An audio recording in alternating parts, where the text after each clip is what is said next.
Friends good morning. ಇದು ಬಂದು ಭಾನುವಾರದ ವ್ಲಾಗ್ ಆಗಿರುತ್ತೆ. ಭಾನುವಾರ ಬೆಳಗ್ಗೆದು ಅಂದರೆ ಈಗ ಟೈಮ್ ಬಂದು ಒಂದು 5 ಕಾಲಾಗಿದೆ. ಇವಾಗ ನಾನಿಲ್ಲಿ ತಿಂಡಿ ಮಾಡ್ತಾ ಇದ್ದೀನಿ. ಅಂದರೆ ರವೆ ದೋಸೆ ಮತ್ತು ಒಂದು ಆಲೂಗೆಡ್ಡೆ ಸಾಗುನ ಮಾಡ್ತಾ ಇದ್ದೀನಿ. ಬನ್ನಿ ತೋರಿಸ್ತೀನಿ ರೆಸಿಪಿನ. ಅಂದರೆ ಫುಲ್ಲು ರೆಸಿಪಿ ತೋರಿಸೋಕ್ಕಾಗಲ್ಲ, ಯಾಕಂದರೆ ಈಗಾಗಲೇ 3/4% ಮಾಡಿಬಿಟ್ಟಿದ್ದೀನಿ ನಾನು. ಲಾಸ್ಟ್ ಎಂಡಿಂಗ್ ಮಾತ್ರ ಸ್ವಲ್ಪ ತೋರಿಸ್ತೀನಿ ಫ್ರೆಂಡ್ಸ್, ಬನ್ನಿ. ಇದಕ್ಕೇನಿಲ್ಲ, ಆಲೂಗೆಡ್ಡೆ ಮತ್ತು ಬಟಾಣಿ ಬೇಯಿಸ್ಕೊಂಡು ಈ ಥರ ಸಾಗು ಥರ ಮಾಡ್ಕೊಳ್ಳೋದು. ಅಂದರೆ ಈ ರೆಸಿಪಿ ನಾನು ತೋರ್ಸೋಕ್ಕಾಗಿಲ್ಲ, ಯಾಕಂದರೆ ನನಗೆ ಟೈಮ್ ಆಗಿತ್ತು, ಹಾಗಾಗಿ ತೋರಿಸಿಲ್ಲ ಫ್ರೆಂಡ್ಸ್. ಯಾಕಂದರೆ ನಾನು ಇವತ್ತು ವ್ಯಾಪಾರಕ್ಕೆ ಹೋಗಬೇಕು, ಹಾಗಾಗಿ ತೋರಿಸಿಲ್ಲ. ನೆಕ್ಸ್ಟ್ ಯಾವಾಗಾದರೂ ಇನ್ನೊಂದು ಸರಿ ಹಾಕ್ತೀನಿ. ಇದು ತುಂಬ ಚೆನ್ನಾಗಿರುತ್ತೆ. ಇದ್ರ ಜೊತೆಗೆ ನಾನು ರವೆ ದೋಸೆನ ಮಾಡ್ತಾಯಿದ್ದೆ. ಅಂದರೆ ರವೆನೂ ಸ್ವಲ್ಪ ಮೈದಾ ಹಿಟ್ಟನ್ನು ನಾನಿಲ್ಲಿ ನೆನೆ ಹಾಕಿದ್ದೆ ಮೊದಲೇ.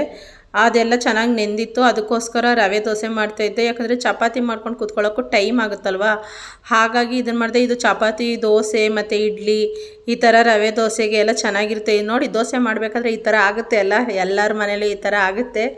ಅದು ಒಂದೊಂದು ಸರಿ ಏನಾಗುತ್ತೆ ಅಂದರೆ ನೀಟಾಗಿ ಬರುತ್ತೆ. ಮೊದಲನೇ ದೋಸೆಯಲ್ಲೇ ಎಷ್ಟು ಚೆನ್ನಾಗಿ ನೀಟಾಗಿ ಬಂತು, ಇದು ಎರಡನೇ ದೋಸೆ ಹಾಕಕ್ಕೆ ಹೋದಾಗ ಈ ಥರ ಆಯಿತು. ಅದನ್ನು ಹಾಗೆ ನಾನು ಮತ್ತೆ ಹಸಿಟಾಕಿ ಕವರ್ ಮಾಡಿಬಿಟ್ಟೆ.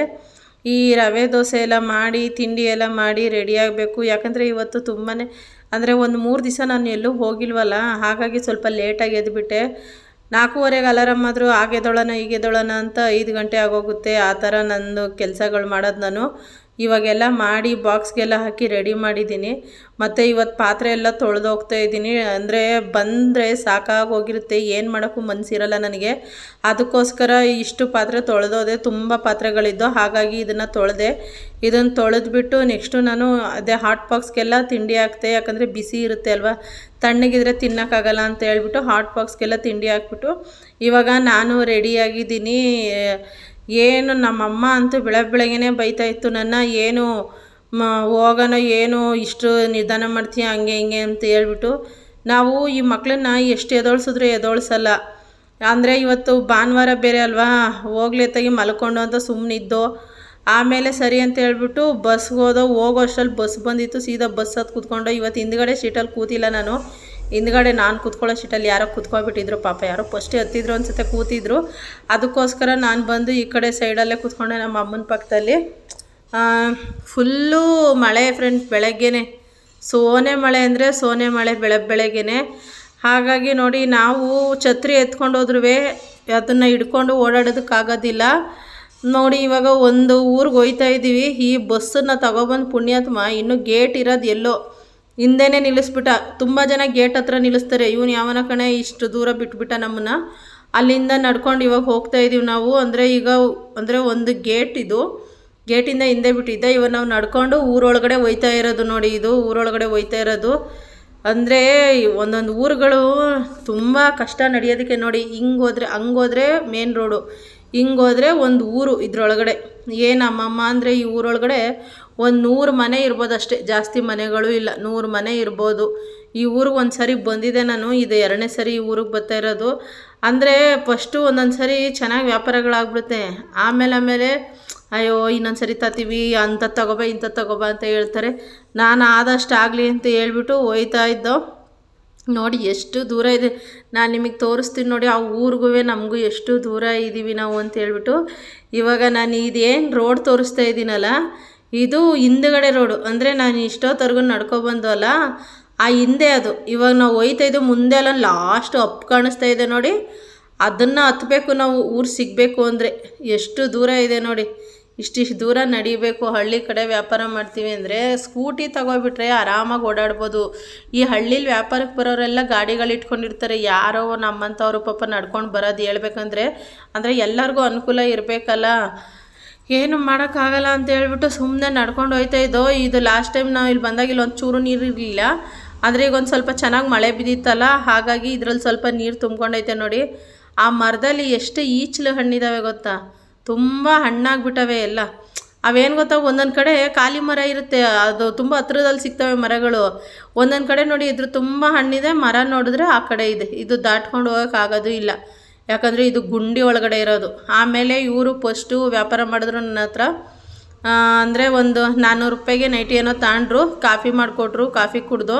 ಕಾಫಿ ಕುಡಿದ್ಬಿಟ್ಟು ಹೋಯ್ತಾ ಇದ್ದೋ. ಪಾಪ ಬೆಳಗ್ಗೆನೇ ಜಡಿ ಹಿಡ್ಕೊಬಿಟ್ಟಿತ್ತಲ್ಲ, ಅವರು ಕುಡ್ತಿರ್ಲಿಲ್ವಂತೆ. ಅದೇ ಟೈಮ್ ನಾವು ಹೋಗೋ ಟೈಮ್ಗೆ ಮಾಡಿದ್ರು, ಕೊಟ್ಟರು.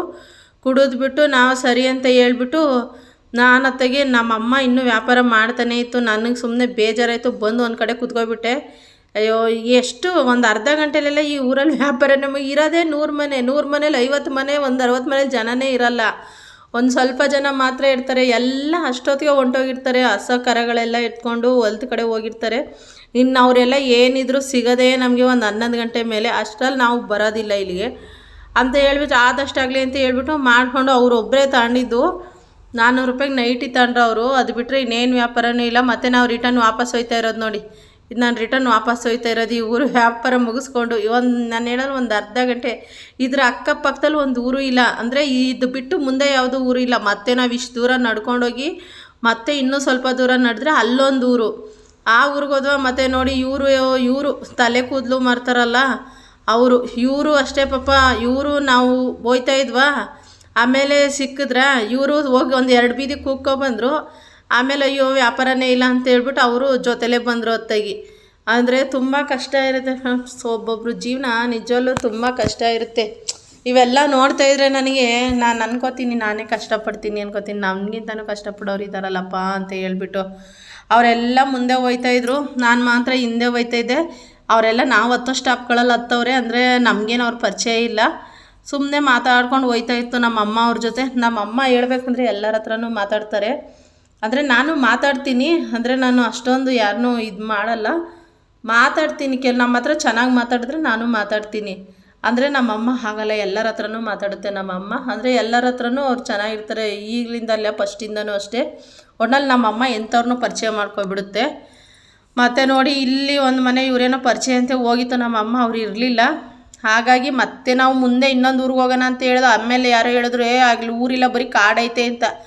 ಮತ್ತೆ ವಾಪಸ್ ಬಂದು ಮತ್ತೆ ವಾಪಸ್ಸು ಇನ್ನೊಂದು ಊರಿಗೆ ನಡ್ಕೊಂಡು ಹೋಗ್ತಾ ಇದ್ದೀವಿ.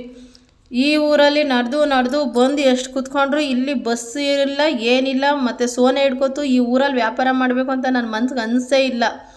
ಆಮೇಲೆ ಸರಿ ಅಂತ ಹೇಳ್ಬಿಟ್ಟು ಎಷ್ಟೋ ಹೊತ್ತಿನ ಮೇಲೆ ಬಸ್ ಬಂತು. ನಾವು ಹೋಗಿ ಕೂತ್ಕೊಂಡು ಎಷ್ಟೋ ಹೊತ್ತಿನ ಮೇಲೆ ಬಸ್ ಬಂದಿದ್ದು. ಮತ್ತು ಇದು ನೋಡಿ, ಇದೇನು ಗೊತ್ತಾ, ಈ ಉಳ್ಳಕಡ್ಡಿ ಆಗುತ್ತೆ ಅಂತಾರೆ ಕೆಲವ್ರಿಗೆ. ಉಳ್ಳಕಡ್ಡಿ ಅಂದರೆ ಅಲ್ಲಿ ಮೈಯಲ್ಲಿ ಒಂಥರ ಬೆಳ್ಳಗಾಗಿರುತ್ತೆ ನೋಡಿ, ಅಂಥವರು ಅದನ್ನು ತಿಕ್ಕಬೇಕು. ಅದು ಬುಗ್ರಿ ಮರ ಅಂತ ಹೇಳ್ತಾರೆ. ಆ ಬುಗ್ರಿಕಾಯಿ ತಗೊಂಡು ತಿಕ್ಬಿಟ್ಟು ಹಚ್ಚಿದ್ರೆ ಕಮ್ಮಿ ಆಗುತ್ತೆ. ಯಾಕಂದರೆ ಈ ಔಷಧಿ ನಮ್ಮ ಅಜ್ಜಿ ಹೇಳೋದು. ಮತ್ತು ನಾವು ಬಸ್ ಹತ್ಕೊಂಡು ಬಂದು ಇನ್ನೊಂದು ಊರಿಗೆ ಬಂದು ಇಲ್ಲಿ ತಿಂಡಿ ತಿನ್ನೋಣ ಅಂತ ಹೇಳ್ಬಿಟ್ಟು 11 ಗಂಟೆ ಆಗೋಗಿತ್ತು. 2 ಇಡ್ಲಿ ತಗೊಂಡು, ಇಲ್ಲೂ ಅಷ್ಟೇ 2 ಇಡ್ಲಿಗೆ 30 ರೂಪಾಯಿ, ಪರವಾಗಿಲ್ಲ. ನಾವು ಇನ್ನೊಂದು ಕಡೆ ತಿಂಡಿ ತಿನ್ನೋಕೆ ಹೋಗ್ತೀವಿ ಯಾವಾಗಲೂ, ಅಲ್ಲಂತೂ 60 ರೂಪಾಯಿ ತಗೋತಾರೆ. ಅದಕ್ಕೆ ನಾನು ನಮ್ಮ ಅಮ್ಮನಿಗೆ ಹೇಳಿದೆ, ಇವತ್ತು ಅವ್ರು ಹೋಟ್ಲು ಕ್ಲೋಸ್ ಮಾಡಿದ್ರು ಅಂತ ನಾವು ಇಲ್ಲೋಗಿದ್ದೋ, ಇನ್ನೊಂದು ಸರಿ ಬಂದರೆ ನಾವು ಇಲ್ಲೇ ಬಂದು ತಿಂದೋಗೋಣ. ಅವ್ರಿಗೆ 60 ರೂಪಾಯಿ ಕೊಡಬೇಕು ಅಂತ. ಇಲ್ಲ 60 ರೂಪಾಯಿಗೆ ನಾವಿಬ್ಬರು ತಿಂದೋ, ಅಲ್ಲಿ 120 ರೂಪಾಯಿ ಕೊಡಬೇಕಿತ್ತು ನಾವಿಬ್ಬರು. ಮತ್ತು ತಿಂಡಿ ತಿನ್ಕೊಂಡು ಇವರೇನೋ ನಮ್ಮ ಅಮ್ಮನಿಗೆ ಹೇಳಿದ್ರಂತೆ, ಕರ್ಕೊಬನ್ನಿ ನಿಮ್ಮ ಮಗಳನ್ನ ಅಂತ ಹೇಳ್ಬಿಟ್ಟು. ಅಂದರೆ ನಮ್ಮಮ್ಮ ಮಾರೋದು ನಾನು ಮಾರಲ್ಲ, ನಾನು ಮಾರೋದು ನಮ್ಮ ಅಮ್ಮ ಮಾರಲ್ಲ, ಆ ಥರ ನಮ್ಮ ಮನೇಲಿ. ಅದಕ್ಕೋಸ್ಕರ ಕರ್ಕೊಬಂದಿತ್ತು ನಮ್ಮಮ್ಮ. ಇವರೊಂದು 2 ನೈಟಿ ತಗೊಂಡ್ರು. ಇವ್ರ ಮನೆ ಕೊತ್ತಿ ಸಾಕಿದ್ರು ನೋಡಿ ಹೆಂಗಾಡ್ತೈತೆ ಅಂತ ಹೇಳ್ಬಿಟ್ಟು ಅವ್ರಿಗೆ 2 ನೈಟಿ ಕೊಟ್ಬಿಟ್ಟು ನಾನು ಸೀದಾ ಇಲ್ಲಿಂದ ಹೋಗಿದ್ದೆ ಬಸ್ ಹತ್ಬಿಟ್ಟು ಹೋಗೋಣ ಅಂತ ಹೇಳ್ಬಿಟ್ಟು. ಆ ಹುಡುಗರು ಸೀಬೆಕಾಯಿ ಕಿತ್ಕೊಟ್ರು, ಅದನ್ನು ತಿನ್ಕೊಂಡು ಹೋಯ್ತಾ ಇದ್ದೆ. ರೋಡು ಇದು ಮೇನ್ ರೋಡು, ಇದು ಮೇನ್ ರೋಡಲ್ಲಿ ನೋಡಿ ನಾನು ಎಷ್ಟು ಆರಾಮಾಗಿ ಹೋಯ್ತಾ ಇದ್ದೀನಿ ಅಂತ ಹೇಳಿ. ಈ ಫೋನ್ ನಾವು ನೋಡ್ತಾ ಇದ್ರೆ ನಿಜವಾಗ್ಲೂ ಏನು ಬರೋದೋ ಗೊತ್ತಾಗಲ್ಲ, ಆದರೂ ನಾನು ತುಂಬ ಹುಷಾರಾಗಿ ನೋಡ್ಕೊಂಡು ಹೋಯ್ತಾ ಇರ್ತೀನಿ. ಒಂಥರ ಖುಷಿನೂ ಆಗುತ್ತೆ ವ್ಯಾಪಾರಕ್ಕೆ ಹೋಗೋದಕ್ಕೆ. ವ್ಯಾಪಾರನೇ ಇಲ್ಲ ಅಂದರೆ ತುಂಬ ಬೇಜಾರಾಗುತ್ತೆ. ಹೇಳ್ಬೇಕಂದ್ರೆ ಒಂದೊಂದು ಸರಿ ವ್ಯಾಪಾರ ಆಗುತ್ತೆ ಫ್ರೆಂಡ್ಸ್, ಇಲ್ಲ ಅಂತ ಹೇಳಲ್ಲ ನಾನು, ಆಗುತ್ತೆ. ಫುಲ್ಲು ನಮಗೆ ಬಿಡಪ್ಪ ದೇವರೆಲ್ಲೋ ಒಂದು ಕಡೆ ಕೊಡ್ತಾನೆ ಅನ್ನೋಷ್ಟು ಖುಷಿಯಾಗುತ್ತೆ. ಇನ್ನೊಂದು ಕಡೆ ಆಗೋದೇ ಇಲ್ಲ. ಮತ್ತು ಇಲ್ಲಿ ನೋಡಿ ಬಸ್ ಬಂದಿಲ್ಲ, ಬಂದು ಕಾಯ್ಕೊಂಡು ಕೂತಿದ್ದೀವಿ ಬಸ್ ಸ್ಟಾಪ್ ಒಳಗಡೆ. ಇದು ಯಾವ ಜಮಾನದ ಬಸ್ ಸ್ಟಾಪೋ ಗೊತ್ತಿಲ್ಲ, ಮಾತ್ರ ಅದೆಷ್ಟು ವರ್ಷದೈತೋ ಏನೋ. ಎಲ್ಲ ಬಸ್ ಸ್ಟ್ಯಾಂಡೆಲ್ಲ ಮುರಿದೋಗೈತೆ. ಒಂದು ಕಡೆ ಮಾತ್ರ ಕೂತ್ಕೊಳ್ಳೋಕೆ ಒಂದು ಕಟ್ಟೆ ಥರ ಇತ್ತು. ನಾನು ಸರಿ ಅಂತ ಹೇಳ್ಬಿಟ್ಟು ಅಲ್ಲಿ ಕೂತಿದ್ದೆ, ನೋಡ್ತಾ ಇದ್ದೆ ಬಸ್ ಬರೋ ಜಾಗ ಅದು. ಅಂದರೆ ಬಸ್ ಬರುತ್ತಾ ಅಲ್ಲಿ ಅಂತ ಹೇಳ್ಬಿಟ್ಟು, ಅದು ಒಂದು ಮಟನ್ ಅಂಗಡಿ ಅದು ಅಲ್ಲಿ ಇಟ್ಟಿರೋದು. ಸರಿ ಅಂತ ಹೇಳ್ಬಿಟ್ಟು ಬಸ್ ಬಂತು. ಇನ್ನು ನಾವು ಬಸ್ ಹತ್ಕೊಂಡು ಸೀದಾ ಬಂದು ಬಸ್ ಇಳ್ದೆ ನಮ್ಮ ಅಮ್ಮ ಅಲ್ಲಿ ಬ್ಯಾಗ್ ಇಡಕ್ಕೆ ಹೋಯ್ತು. ಏನು ಫುಲ್ಲು ಜಡಿ ಮಳೆ ಹಿಡ್ಕೊಬಿಡ್ತು. ಈ ಕಡೆ ಎಲ್ಲೂ ನಿಂತ್ಕೊಳ್ಳೋಂಗಿಲ್ಲ ಏನಿಲ್ಲ. ನಾನು ಕೂತ್ಕೊಳ್ಳೋ ಜಾಗಕ್ಕೆ ಹೋಗಿ ಕೂತ್ಕೊಳ್ಳೋಣ ಅಂತ ಹೇಳ್ಬಿಟ್ಟು ಅಲ್ಲಿಂದ ಬಂದೆ. ಅಷ್ಟರಲ್ಲಿ ನಮ್ಮ ಅಮ್ಮನೂ ಬಂತು. ಇದೆಂಥದೋ ಬೇಕ್ರಿಲಿ ಇದೊಂಥರ ಚೆನ್ನಾಗಿ ಕಾಣಿಸ್ತಾ ಇತ್ತು. ನಾನು ಹೇಳ್ತೀನಲ್ಲ, ನನ್ನ ಮಕ್ಕಳಿಗೆ ಚೋಚೋ ಅಂದರೆ ತುಂಬ ಇಷ್ಟ. ಅದಕ್ಕೋಸ್ಕರ ಚೋಚೋನು ಮತ್ತು ಮೊಟ್ಟೆ ಪಪ್ಸ್ ತಗೊಂಡು ಇದೊಂದು ಕೇಕ್ ತೊಗೊಂಡು ಬಂದೆ. ಇದೇನೋ ಒಟ್ನಲ್ಲಿ ಒಂಥರ ಚೆನ್ನಾಗಿತ್ತು, ನೋಡೋಣ ಅಂತ ಹೇಳ್ಬಿಟ್ಟು ಒಂದು ಪೀಸ್ ತೊಗೊಬಂದೆ. ನಮ್ಮ ಮಕ್ಕಳು ಖುಷಿಪಟ್ಟು ತಿಂದರು. ನನಗೆ ಅಷ್ಟೇ ಸಾಕು, ಅವ್ರು ಚೆನ್ನಾಗಿದ್ರೆ ಇನ್ನೇನು ಬೇಡ. ಸರಿ ಅಂತ ಹೇಳ್ಬಿಟ್ಟು ಒಳಗಡೆ ಬಂದು ನೋಡ್ತೀನಿ, ಕರೆಂಟೇ ಇಲ್ಲ. ನನ್ನ ಫೋನ್ ಬೇರೆ ಸ್ವಿಚ್ ಆಫ್ ಆಗೋಯ್ತು ಅಷ್ಟರಲ್ಲಿ. ಸರಿ ಅಂತ ಹೇಳ್ಬಿಟ್ಟು ಫೋನ್ ಸ್ವಿಚ್ ಆಫ್ ಆಯ್ತಲ್ಲ ಅಂತ ಹೇಳ್ಬಿಟ್ಟು ನಾನೇನು ಮಾಡಿದೆ, ಕರೆಂಟ್ ಇಲ್ದಿರೋ ಟೈಮಲ್ಲಿ ಮನೆ ಕೆಲಸ ಎಲ್ಲ ಮಾಡಿಬಿಟ್ಟೆ. ಅಂದರೆ ಮನೆ ಎಲ್ಲ ಕಸ ಗುಡಿಸಿ ನೀಟಾಗಿ ಒಂದು ಸ್ವಲ್ಪ ಪಾತ್ರೆ ಇದ್ದು ಆ ಪಾತ್ರೆನೂ ತೊಳೆದು ನಾನೊಂದು ದೋಸೆ ಹಾಕ್ಕೊಂಡು ತಿಂದ್ಬಿಟ್ಟು ಇನ್ನು ಕರೆಂಟ್ ಬಂದರೆ ಇನ್ನು ಆರಾಮಾಗಿ ಫೋನ್ ನೋಡ್ಬೋದು, ಸ್ವಲ್ಪ ಹೊತ್ತು ಮಲ್ಕೋಬೋದಲ್ಲಪ್ಪ ಅಂತ ಹೇಳ್ಬಿಟ್ಟು ಬೇಗ ಈ ಕೆಲಸನ ನಾನು ಮುಗಿಸಾಕ್ಬಿಟ್ಟೆ. ಯಾಕಂದ್ರೆ ನಮಗೂ ಸ್ವಲ್ಪ ರೆಸ್ಟ್ ಬೇಕಲ್ಲ ಅಂತ ಹೇಳ್ಬಿಟ್ಟು. ಮತ್ತು ಫ್ರೆಂಡ್ಸ್, ಇದಾಗಿತ್ತು ಇವತ್ತಿನ ವಿಡಿಯೋ. ಯಾರಾದ್ರೂ ನನ್ನ ಚಾನಲ್ನ ಫಸ್ಟ್ ಟೈಮ್ ನೋಡ್ತಾ ಇದ್ದರೆ ಪ್ಲೀಸ್ ನನ್ನ ಚಾನಲ್ ಸಬ್ಸ್ಕ್ರೈಬ್ ಮಾಡ್ಕೊಂಡು ಸಪೋರ್ಟ್ ಮಾಡಿ ಅಂತ ಕೇಳ್ತೀನಿ. ಹಾಗೆ ವಿಡಿಯೋ ಇಷ್ಟ ಆದರೆ ಒಂದು ಲೈಕ್ ಕೊಡಿ, ಹಾಗೆ ಒಂದು ಕಮೆಂಟ್ ಮಾಡಿ. ನಿಮ್ಮ ಲೈಕಿಂದ ನಮಗೆ ತುಂಬ ಹೆಲ್ಪ್ ಆಗುತ್ತೆ. ನೀವು ಒಂದು 10 ಜನ ಲೈಕ್ ಮಾಡಿದರೆ ಇನ್ನೊಂದು 10 ಜನಕ್ಕೆ ವಿಡಿಯೋ ಹೋಗುತ್ತೆ. ಅದಕ್ಕೋಸ್ಕರ ಇಷ್ಟೊಂದು ಕೇಳ್ಕೊಳ್ಳೋದು. ಹಾಗೆ ದಯವಿಟ್ಟು ಯಾರೂ ಮತ್ತೆ ಸ್ಕಿಪ್ ಮಾಡಿ ನೋಡೋಕ್ಕೆ ಹೋಗಬೇಡಿ. ವಿಡಿಯೋ ನೋಡಿದ್ದಕ್ಕೆ ಧನ್ಯವಾದಗಳು. ಮತ್ತೆ ಮುಂದಿನ ವಿಡಿಯೋದಲ್ಲಿ ಸಿಗ್ತೀನಿ.